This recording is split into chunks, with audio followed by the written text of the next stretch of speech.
I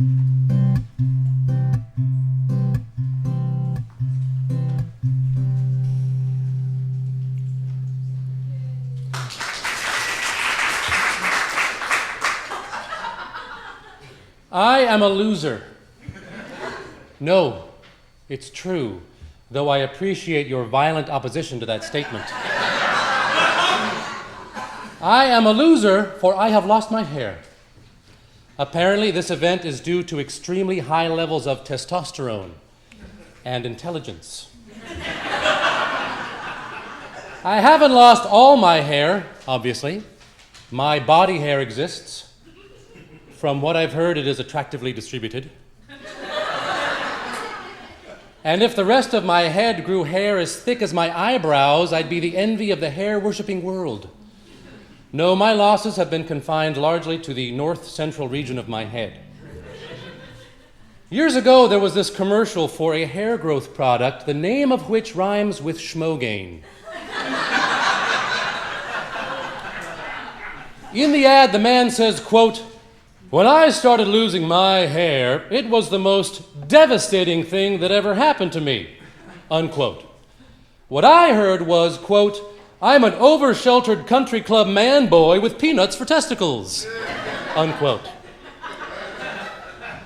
Devastated by hair loss? Be devastated by losing a limb or a loved one, by genocide, by environmental destruction, by the massive ignorance and insatiable greed that threatens the survival of the world as we know it. Schmogain has a new ad running. They use the word guys a lot. Guys talking with guys.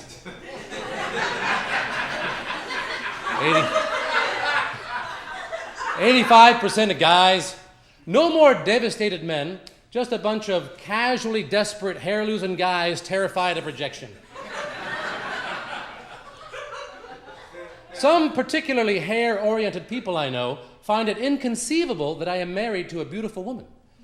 They look at her, then my head, and then shake their head in disbelief. How can this be?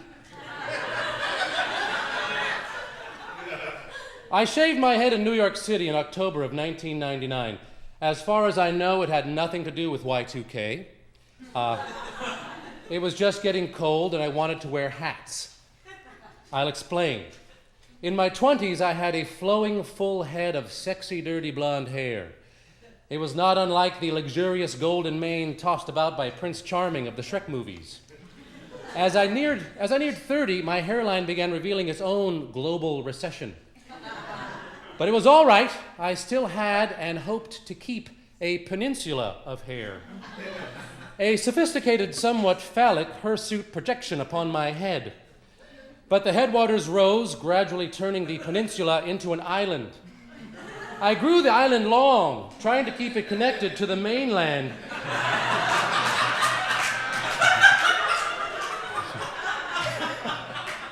But the wind would whip it around like one of those cone flags. I tried gel, but the hair would often set up at unflattering angles, especially when I wore hats. And as I said, it was getting cold. So I stepped into a barber shop near Madison Square Garden and told the guy to shave it all off. He asked me several times if I was sure, and I was, so he did. It was a huge relief. And my wife drew a cool spider web on my head for Halloween with a big black widow on my cheek. So there was an immediate payoff.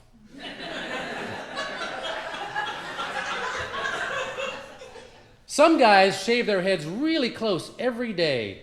Part of the plan there seems to be to disguise the extent of the hair loss by keeping the stubble imperceptible, thereby blurring the line between the haves and the have-nots. That constant shaving, plus the challenge of maintaining an even skin tone, involves a lot of effort. Bruce Willis is a master of this technique. I shave my head once or twice a week, so I'm certainly not going for that invisible blend look.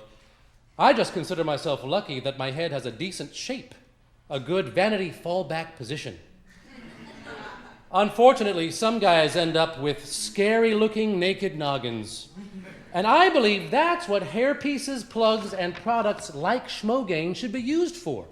Not just for those guys, but for us, because we have to look at those guys. It's for the betterment of society, like celebrities and youth worship. They shall lead us, the young and the famous. There are a lot of celebrities with more hair now than they had 20 years ago, and less wrinkles. It's true, we all want to be and stay hot. We all want to inspire as much vasocongestion as possible in as many people as possible for as long as we possibly can. There's nothing inherently wrong with that. It's certainly human. It's just a little stupid. It's like continuing to invest in a stock that everyone knows will eventually fail. Now, I am a part-time Buddhist, which it works out head-wise.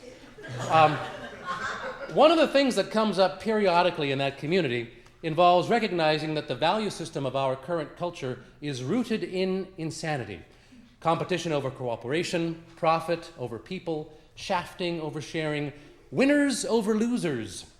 We see the bumper sticker, "He who dies with the most toys wins," and we laugh. Oh, our unconscious consumption of the Earth's resources and utter identification with our possessions is a hoot. Where did I put my Paxil?